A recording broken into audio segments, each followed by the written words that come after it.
नमस्कार। आप देख रहे हैं स्पॉटलाइट। मैं हूं आपके साथ प्रशांत पांडे। हर हफ्ते एक खास मुद्दा और उसके हर पहलू पर एक विशेष विश्लेषण हम लेकर आते हैं।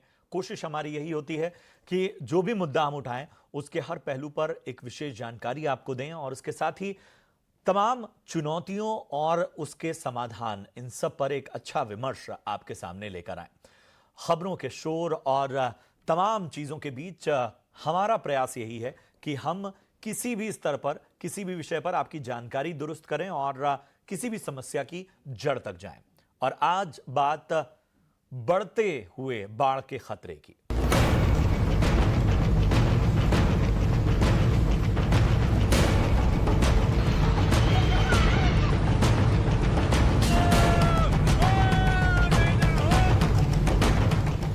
जी हां, जिस तरह से जलवायु परिवर्तन और बाकी चीजों का खतरा बढ़ रहा है, उसने हमारे कई शहरों की पोल खोलकर रख दी है। मैदानी इलाकों से लेकर पहाड़ों तक बारिश ऐसा रुद्र रूप दिखा रही है कि पूरी तरह से हर तरफ तबाही का मंजर सामने आ रहा है। तस्वीरें आपने भी देखी होंगी, चाहे पहाड़ी इलाकों की बात कर लें या गुरुग्राम जैसे मिलेनियम सिटी की बात कर लें, हर तरफ तबाही का मंजर। तो आखिर क्या वजह है कि दिल्ली, एनसीआर, मुंबई, चेन्नई, कोई इलाका ले लीजिए जो कि एक एक बेहतर इंफ्रा के तौर पर इनकी पहचान होती है, वहां पर थोड़ी देर की बारिश, चंद घंटों की बारिश एक तबाही का पूरी तस्वीर सामने लाती है। पंजाब में जिस तरह की तबाही की तस्वीरें आई, वो किसी से छिपा नहीं है। तो आज जरा हम इसी विषय पर पड़ताल करेंगे और समझने की कोशिश करेंगे कि आखिर समस्या की जड़ में क्या है और इसका समाधान क्या निकालने के प्रयास नहीं किए जा रहे हैं, केवल तात्कालिक प्रयास हो रहे हैं। आज इसी विषय पर चर्चा के लिए हमारे साथ खास मेहमानों का पैनल मौजूद है। मैं परिचय करा दूं।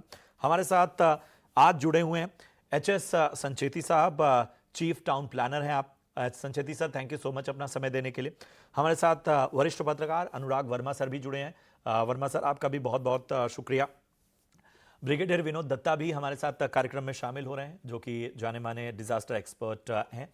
और हमारे साथ इस वक्त विशाल सिंह हैं, एग्जीक्यूटिव डायरेक्टर सिडार से, और बड़े बहुत ही मुखर रूप में विशाल अपनी बात रखते आए हैं इस पूरी समस्या पर। आप सभी का बहुत बहुत स्वागत। तो सबसे पहले मैं विशाल आपसे ही शुरुआत करूंगा। साल बदल रहा है लेकिन हालात नहीं बदल रहे हैं। और जब बात की जाती है गुरुग्राम जैसे शहरों की, जब बात की जाती है दिल्ली एनसीआर के इलाकों की, जब बात की जाती है चेन्नई जैसे राज्यों की, मतलब केवल ये एक्सक्यूज नहीं हो सकता कि आ, ये ऐसे इलाके हैं जिन पर खतरा मंडराता रहता है। अगर ये खतरा मंडराता रहता है बाढ़ का, जब स्थितियां साल दर साल इस तरह की बन रही हैं, तो मेरे ख्याल से विशेष प्लानिंग भी होनी चाहिए। सबसे बड़ी चैलेंज, और खासतौर पे मैं गुरुग्राम का जिक्र करना चाहूंगा, मतलब वहां के लोगों ने तो एक नियति मान ली है कि चंद घंटे की बरसात हुई नहीं कि गुरुग्राम तो डूबा समझो। जी। अगर जो मेरे नजरिए से आप देखें तो हमारा जो फोकस अभी तक रहा है वो ज्यादा आपका रेस्क्यू एंड रिस्पांस की तरफ रहा है। जबकि जो इस चीज का, इसको अगर आप देखें तो इसमें आपको प्लानिंग बहुत इम्पोर्टेंट एक चीज है। और जैसा आपने कहा कि साल दर साल चीजें होते आ रही हैं, लेकिन हम लोग उस इन चीजों को ये एक इस तरह का चीज है कि बरसात आई फिर हम इसको भूल जाएंगे। अगले 6 महीने के लिए जब सूखा पड़ेगा तो एक सूखे की स्थिति आएगी। तो ये चीजें साल भर डिस्कस होनी चाहिए। ये चीजें सिर्फ उस समय डिस्कस ना हो जब जिस समय फ्लड आया है या जिस समय बहुत ज्यादा ड्राउट कंडीशन है या बारिश हो रही है, उसके पॉइंट ऑफ व्यू से डिस्कस ना हो। हम लोग बहुत सीजनल अप्रोचेस ले रहे हैं और सिर्फ रिस्पॉन्सेज पे बात कर रहे हैं। मुद्दा यह है कि हमें फिर से ड्राइंग बोर्ड पे वापस जाना होगा। हमें अपनी प्लानिंग को और ज्यादा रोबस्ट बनाना पड़ेगा। और गुड़गांव तो एक, आप ये देखिए कि एक एक बहुत बड़ा धब्बा सा बन चुका है हमारे प्लानिंग प्रोसेसेस को देखते हुए कि किस तरह से हमारे ड्रेनेज सिस्टम्स इतने पुअरली डिजाइंड हैं, या हमारा हमने अपने आप को क्लाइमेट चेंज और उनकी डिफरेंट रेनफॉल इंटेंसिटीज जो बढ़ने वाली हैं या बढ़ रही हैं, उनके लिए अपने आप की कोई प्लानिंग एंड प्रिपेयर्डनेस नहीं है। सो जब हम एक स्मार्ट सिटी की बात करते हैं, जब हम एक अच्छे शहर की बात करते हैं, मिलेनियम सिटी की बात करते हैं, तो क्या वो सिर्फ इंटरनेट कनेक्टिविटी या बेटर आपकी रोड है, या और सारे नेचुरल एनवायरनमेंट को भी उसका एक पार्ट होना चाहिए? आप स्मार्ट किसे कहेंगे? सो इन इन इन चीजों पे चर्चा करने की जरूरत है ना। अब तो चर्चा से ज्यादा अब हमें एक्शन के ऊपर काम करना चाहिए।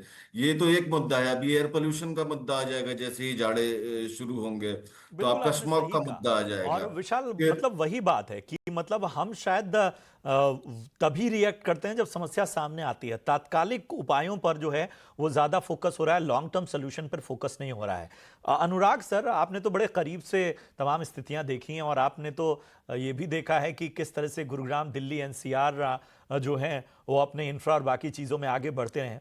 आखिर क्या ऐसी बात है जो एडमिनिस्ट्रेशन को इतना दबाव में ला दे रहा है और कुछ करने से रोक रहा है? मतलब ये समस्या आज की तो नहीं है। प्रशांत जी, मैं थोड़ा सा बैकग्राउंड में जाऊंगा और मैं मतलब ये बहुत अच्छी वो चीज रही कि आपने इस सब्जेक्ट पे मुझे बुलाया, क्योंकि मैं ऑलरेडी हरियाणा के इस विषय पे बहुत क्लोजली काम भी कर चुका हूँ काफी साल पहले। देखिए, भारत देश एक ऐसा देश है जहाँ पे हमने शहर बसाना, हमने बस्तियां बसाना दुनिया को सिखाया है। लेकिन दुर्भाग्य ये रहा कि जब हम जो मॉडर्न इंडिया में जब शहर बसाए गए, तो हमने जो बेसिक हमारे पुरातन काल में भारत की सभ्यता के जो इंटीग्रल पार्ट थे, जो कैसे शहर बसना है, कैसे बस्तियां बसनी है, वो हमने भुला दिया। अगर हम पूरे हिंदुस्तान में एक एक शहर उठाएंगे और आप अगर बात करेंगे एक्सपर्ट्स की, टाउन प्लानिंग के एक्सपर्ट्स की, टाउन प्लानर्स की, तो आप ये पाएंगे कि अधिकतर जगह जहां जो शहर बसाए गए हैं वहां पे टाउन प्लानर नहीं थे। वहां पे लेमैन्स ने शहर बसाए हैं। जो उनका स्ट्रैटेजिक प्लानिंग करी गई है, जो उनके सीवर की, जो उनके पानी की, जो उनके पानी की निकासी की, जो बाढ़ के पानी के आने की, कोई एक्सपर्ट ने की ही नहीं है। वो नॉर्मल सरकारी मुलाजिमों ने, सरकारी, क्योंकि हमारे देश में एक आईएएस अफसर को सुप्रीम मान लेने वाला जो कल्चर इतना बड़ा रहा है, उसका नतीजा आज हम अपनी टाउन प्लानिंग के रूप में देखते हैं। किसी शहर को बसाने में, स्पेशली हरियाणा के किसी शहर को बसाने के लिए, जो दिल्ली एनसीआर का पार्ट है, दिल्ली के अगल बगल के जो शहर हैं, कहीं टाउन प्लानर का कोई रोल ही नहीं था। वो शहर रैंडम बसाए गए। मेरा खुद का ऑफिस रहा हुआ है 2 साल गुड़गांव। मुझे पता है अगर छोटी सी 5 मिनट की बारिश हो जाए तो गुड़गांव पूरा वेनिस बन जाता है। और ये हम लोगों ने मजाक करना शुरू कर दिया था कि हमें फ्री में वेनिस के मजे दिलाए जा रहे हैं।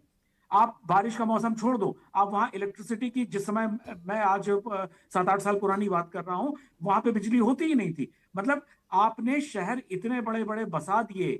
आपने जो बेसिक कि अगर हमने वहां पे 1 लाख की कैपेसिटी डेवलप करी एक इलाके में, हमने सड़क तो बनाई 200 गाड़ियों की। भाई गाड़ियां कहाँ चलेंगी? आज हर घर में अगर 1000 घर हैं तो वहां पे 4000-3000 गाड़ियां हैं, तो कहां से तो ये सब चीजें जो बेसिक प्लानिंग थी वो गुड़गांव में की ही नहीं गई। जिसका नतीजा आज ये हो रहा है कि जो वहां पे जो हिंदुस्तान का इलीट, वहां कॉर्पोरेट हाउसेस सारे हैं, सारे बड़े सीईओज वहां रहते हैं, लेकिन उनकी लाइफ क्या है? उनकी लाइफ आज ये हालत है कि बारिश होने का मतलब है कि उनके घरों में पानी भरा होगा, उनकी विदेशी गाड़ियां पानी के अंदर डूबी होंगी। अगर हाई राइज बिल्डिंग्स है, वो लोग ऊपर से नीचे उतर नहीं सकते, वहां बिजलियां नहीं है। तो ये जो एक्सपर्ट्स को इग्नोर करने का हिंदुस्तान में एक कल्चर है, उसका नतीजा ये है कि आज हम सब पछता रहे हैं कि ये हमने किया क्या है। बिल्कुल अहम बात आपने कही प्रशांत। है। मतलब और आप किसी भी क्षेत्र में देखिए, मतलब हम रिसर्च आर&डी को ना सबसे पिछला, मतलब उसकी, उसमें जो फंडिंग है, उसमें जो रुझान होना चाहिए या उस प्लानिंग में जो फोकस होना चाहिए, उसके मामले में हमें मानना होगा कि हम अपराधी हैं। हमें लगता है कि इसकी जरूरत ही क्या है, और शायद संचेती सर से बेहतर कोई नहीं बता सकता। संचेती सर, मतलब टाउन प्लानिंग तो कुछ है नहीं, मतलब आपको भी यही लगता है कि जो शहर बसाए जा रहे हैं उसमें सबसे ज्यादा जो अभाव है वो बेहतर टाउन प्लानिंग का है? बिल्कुल। जो परिस्थितियां आपने बताई है, दीपक जी ने बताई, अनुराग जी ने बताई है, हालात तो ऐसे ही हैं कि जब प्रॉब्लम आती है तो उसको सॉल्यूशन निकालने के लिए पीस मिल में जो है प्रोग्राम जो है प्रोजेक्ट्स बनाए जाते हैं और उसको जो है कंप्लीट कर दिया जाता है और वापस उसको भूल जाते हैं। ड्रॉट की कंडीशंस भी आती है, जैसे राजस्थान में मैं होता हूँ, ड्रॉट की कंडीशन भी रहती है। और अब के जो फॉर्चुनेट अनफॉर्चुनेट जो भी हो, पानी भी बहुत ज्यादा आया। अब की बात है कि प्लानिंग में जो एक हायरार्की है प्लानिंग की, उसमें आप ये देखें कि अपन भूल जाते हैं रीजन को।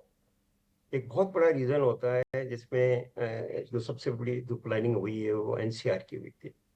और नेशनल कैपिटल रीजन की जो प्लानिंग की गई थी उसमें ये था कि ये कंजेस्टेड होता जा रहा है और पॉपुलेटेड होता जा रहा है, फास्ट अर्बनाइजेशन है, तो इसकी एक्टिविटी जो भी है उसको कैसे डिसेंट्रलाइज किया जाए। उसमें यूपी, राजस्थान, दिल्ली और हरियाणा इनको मिला के बनाया गया था।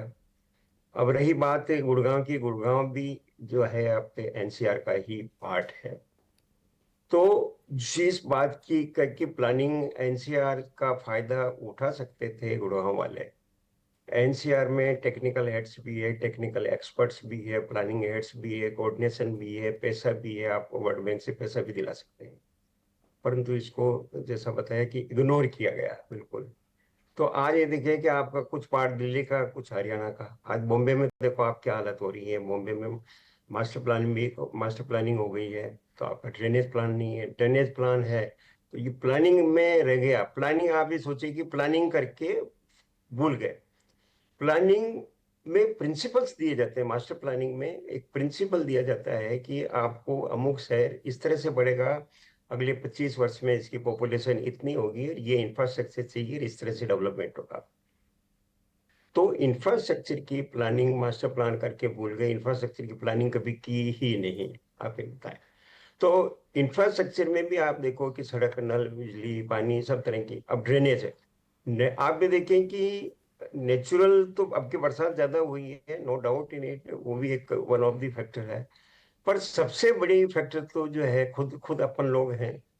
कि जहां आप ये देखें कि ड्रेनेज प्लान बनना चाहिए था, ड्रेन प्लान एग्जीक्यूट होना चाहिए था टाइमली, और ड्रेनेज प्लान बनाते हुए पिछले 50 वर्ष के डेटा और अगले 50 वर्ष के लिए आप काम करो, तो आप ये सोच सकते हो कि उसका सही रिजल्ट आपको मिलेगा।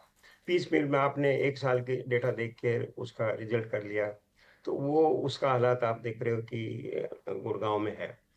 तो ड्रेनेज प्लान को एग्जीक्यूट किया नहीं। फिर इसके साथ साथ आप देखो कि ड्रेनेज प्लान के साथ जो सबसे बड़ा इंपॉर्टेंट फैक्टर है वो है सॉलिड वेस्ट मैनेजमेंट। किसी भी शहर में आज आप देखो 1000 टन, 500 टन, 1000 टन कचरा रोज का निकलता है। वो कचरा कहाँ से जनरेट हो रहा है और कहाँ जाएगा, इसकी कोई प्लानिंग नहीं है, उसका कोई सिस्टम नहीं है, इसका कोई मैनेजमेंट नहीं है।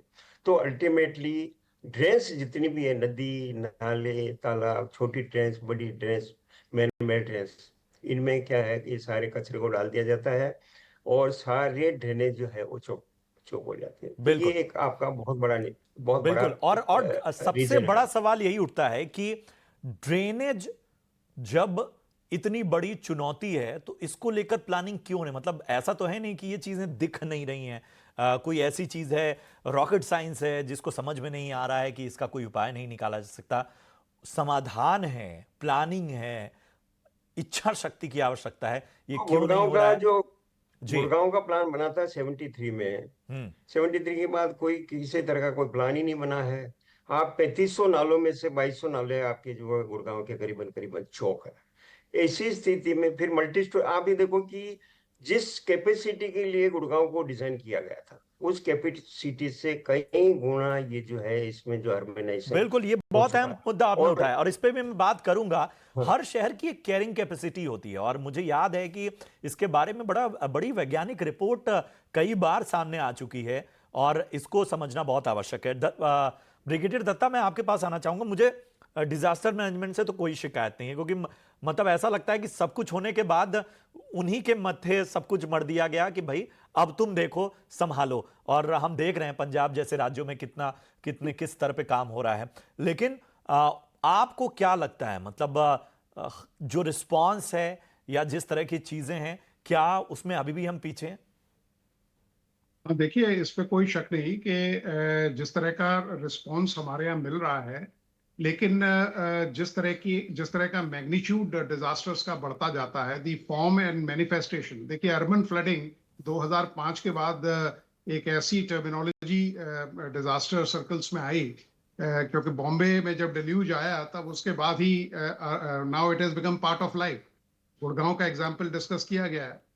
सबसे बड़ी चीज ये है कि जो हमारे असेट्स हैं, यू सी, जो अर्बन इंफ्रास्ट्रक्चर है, इट इज सो ब्रिटल और इट इज सो फ्रेजाइल कि जैसे ही आप उसको टेस्ट पे डालते हो इट ब्रेक्स। ठीक है। दूसरा, हमारे यहाँ जितनी भी आप ये देखिए water and sanitation in some of the countries which I visited, these are national assets. लेकिन हमारे यहाँ क्या है कि साहब जिसकी मर्जी जब आई वो खोदना शुरू कर देता है, and then it is anybody's baby. तो जब तक हम इन सब चीजों पे ध्यान नहीं देंगे, जब तक आप देखिए गवर्नमेंट के पास आप ये देखिए स्टेट्स जो हैं, आपने बिल्कुल ठीक कहा कि जब भी कोई डिजास्टर होती है तो सबसे पहले क्योंकि मैंने डिजास्टर करीब 3 साढ़े 3 साल नेशनल इंटरनेशनल लेवल पे देखा है, तो सबसे पहले जो डीएम होता है कि साहब सेना को बुला लीजिए, एंड वेर एज डीडीएमए का जो हेड होता है he is a district collector या डिस्ट्रिक्ट मजिस्ट्रेट। तो आप उनसे ये पूछिए कि यार where are your assets, where are your infrastructure, where is your equipment, but he is blissfully ignorant about it because उसकी कोई अकाउंटेबिलिटी नहीं है। तो जब तक आप देखिए जो फर्स्ट रिस्पॉन्डर है दैट इज एनडीआरएफ। इनफैक्ट जो फर्स्ट रिस्पॉन्डर है, किताबों को छोड़ दीजिए, दैट इज दी सिटीजन्स या जो बाशिंदे हैं जिन पे ये घास गिरती है। लेकिन सबसे पहले आप कह देते हो कि साहब सेना को बुला लीजिए, इसको ये कर लीजिए, NDRF is doing a wonderful job. लेकिन स्टेट डिजास्टर रिस्पांस फोर्सेस है, उस पे स्टेट्स ने बिल्कुल काम नहीं किया है। आप देखिए कोरोना में भी, I remember when I had gone to review UP situation, उस समय 3 थी पीएससी की वो थी, और यूपी 4th लार्जेस्ट मतलब स्टेट कहूंगा मैं आफ्टर अमेरिका। अमेरिका की 33 करोड़ आबादी है और यूपी की करीब 26-27 करोड़ है। तो वहां भी देखिए आप 3 पीएससी की कंपनी थी, जब योगी साहब को बताया गया तब उन्होंने जाके 3 बटालियन का गठन किया। तो जब तक हम अपना इंफ्रास्ट्रक्चर स्टैब्लिशमेंट बढ़ाएंगे नहीं, जब तक अकाउंटेबिलिटी, देखिए आपने एक बड़ा अच्छा ओपनिंग सेंटेंस कहा था कि साहब साल बदलती है सूरत नहीं बदलती। बहुत अच्छा आपने बताया, क्योंकि आप देखिए इतनी स्टडी होंगी, इतने पैसे खर्च किए जाएंगे, इसके बाद एक कमीशन गठन हुआ होगा, उसमें एक कमेटी बैठेगी, वो पूरा अपना वो करेगी, लेकिन एक्शन जो है, लेसन्स लर्नड वो बता देंगे, लेसन्स अप्लाइड कोई नहीं बताता, ना कोई उनको अप्लाई करता है। तो जब तक हेड्स रोल नहीं होंगे, देखिए फौज क्यों एक बहुत बेहतरीन ऑर्गेनाइजेशन है, क्योंकि वहां हर इंसान की एक अकाउंटेबिलिटी फिक्स की गई बिल्कुल, है। अकाउंटेबिलिटी ठीक है। आपने बहुत अहम मुद्दा उठाया और इसको ही तय करना होगा। और विशाल, क्या बिल्डर इतने पावरफुल हो गए हैं? मतलब वो एमेनिटीज तो ऑफर कर रहे हैं, लेकिन उनको कहीं भी जमीन मिल जा रही है, उनको कहीं भी अपना कंक्रीट का जंगल का विस्तार करने के लिए परमिशन मिल जा रही है। क्या वो इस तरह से हो गए हैं कि अब ये पूरा इकोसिस्टम है वो कॉम्प्रोमाइज होता जा रहा है और इस पर किसी का वश नहीं चल रहा? आई थिंक ये तो सबसे सबसे बड़ा एक प्रॉब्लम है कि बिल्डर जो है उनका इतना ज्यादा वर्चस्व है इस पूरे पूरे सेक्टर पे कि इट इज मतलब उनको हैंडल करने के लिए भी एक एक बहुत बहुत कई स्टेप्स लेने पड़ेंगे। लेकिन मैं थोड़ा सा जो इससे पहले अभी ब्रिगेडियर साहब ने बात कही कि हमारे जो नेचुरल एसेट्स हैं, हम we always talk in terms of GDP. हम कहते हैं कि हमारी इतनी ग्रोथ हुई, क्या हम कभी ये देखते हैं कि हमारा इन्वायरमेंटल डेप्रिसिएशन कॉस्ट क्या है? इस ग्रोथ को अचीव करने के लिए जो हमारा इन्वायरमेंटल डेप, तो हम इकोनॉमिक्स को सिर्फ एक एक पैसे के पॉइंट ऑफ व्यू से देखते हैं, लेकिन हम अगर इस तरह से देखना शुरू करें तो देन वी विल रियलाइज कि हम कितना नुकसान कर रहे हैं एक छोटा सा अपना एक फिगर को मेंटेन करने के लिए, so that we reflect well. But the fact is कि हमारा जो इन्वायरमेंटल डिप्रिसिएशन कॉस्ट है that needs to be factored into our economics, and for that we need to require we need more thinking. और जो ये governance का issue है, ये बिल्डर माफिया है या और इश्यूज हैं, that has to be solved at the government level, that और मैंने ये देखा है कि when you empower people with knowledge, the people come up and they start talking about these issues. Whenever you have when you communicate scientific results and bring मतलब जो आप Ivory tower से स्ट्रीट्स में नॉलेज को लाने की जरूरत है, लोगों से संपर्क करने की जरूरत है, उनको बताने की जरूरत है कि क्या भला है क्या बुरा है। चलिए यहां रुकेंगे एक छोटे से ब्रेक के लिए और ब्रेक के उस पार भी इस चर्चा को जारी रखेंगे। हमारे पास मतलब कौन से ऐसे मॉडल्स हैं, मतलब ऐसे कौन से एग्जाम्पल्स हैं, दुनिया के ऐसे कौन से देश हैं या भारत का ऐसा कौन सा शहर है जिसने इन सारी चीजों की अच्छी प्लानिंग की हो? या राइट।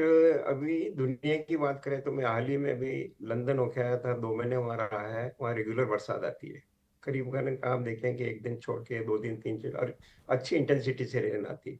परंतु ये देखा है कि वहाँ बिल्कुल भी पानी की कोई प्रॉब्लम ही नहीं, कभी इकट्ठा होता ही नहीं। तो ऐसा एक सिस्टम इंफ्रास्ट्रक्चर डेवलप कर रखा है वहाँ लंदन में कि कहीं आपको कोई किसी तरह की इतने एविडेंस होने के बावजूद भी कभी प्रॉब्लम्स नहीं है।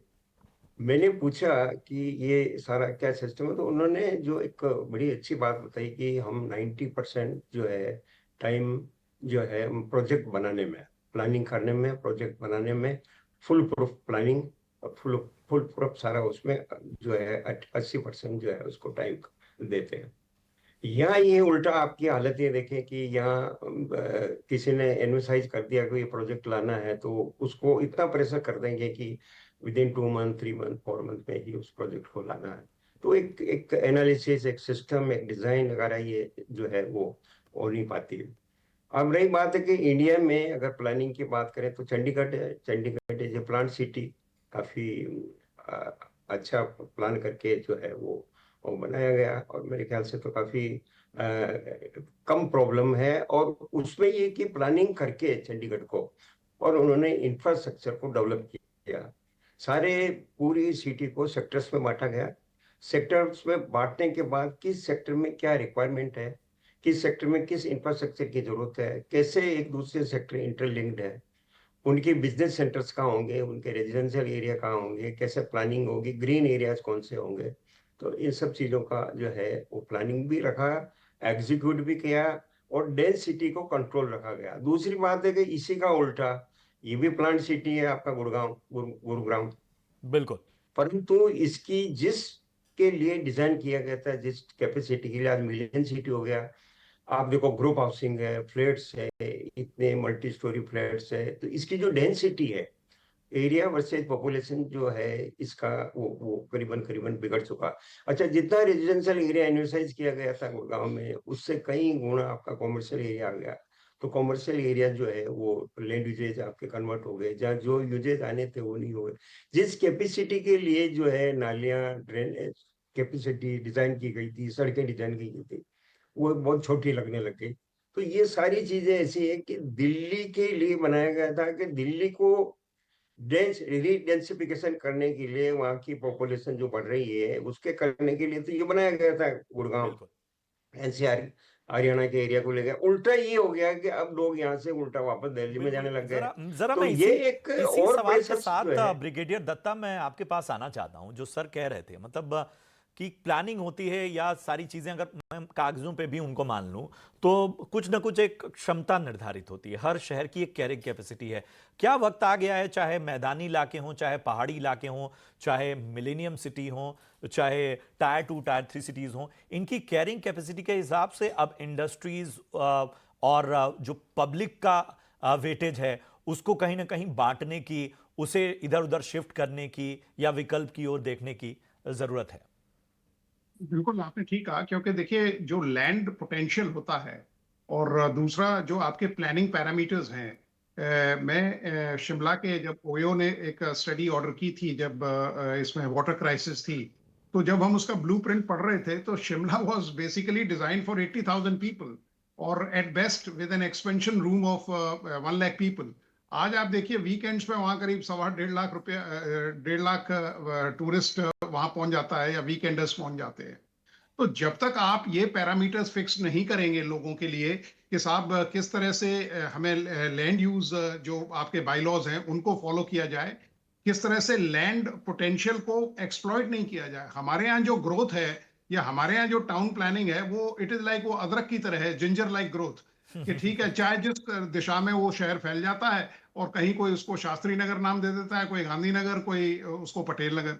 तो ये सब चीजें जब तक आप इन बिल्डर्स पे या इन पे ये माफिया है। दूसरा, जो टाउन प्लानर्स हैं, आप ये देखिए चेन्नई में जो फ्लड्स आए वो इसलिए आए क्योंकि I was part of that study, जब उसमें ये देखा गया कि जितने वेटलैंड से, मुझे याद है जब हम यंग ऑफिसर्स से तो वहां रेगेटा किया करते थे, वहां इतनी वाटर बॉडीज थी चेन्नई में, और उसके बाद सारे जितने वाटर पैन से या वाटर बॉडीज थी, वहां लोगों ने एनक्रोचमेंट करके वहां मॉल खुल गए, रिवर व्यू कॉलोनी खुल गई। तो रिवर ने भी सोचा कि भाई let me see how people are living in my colony.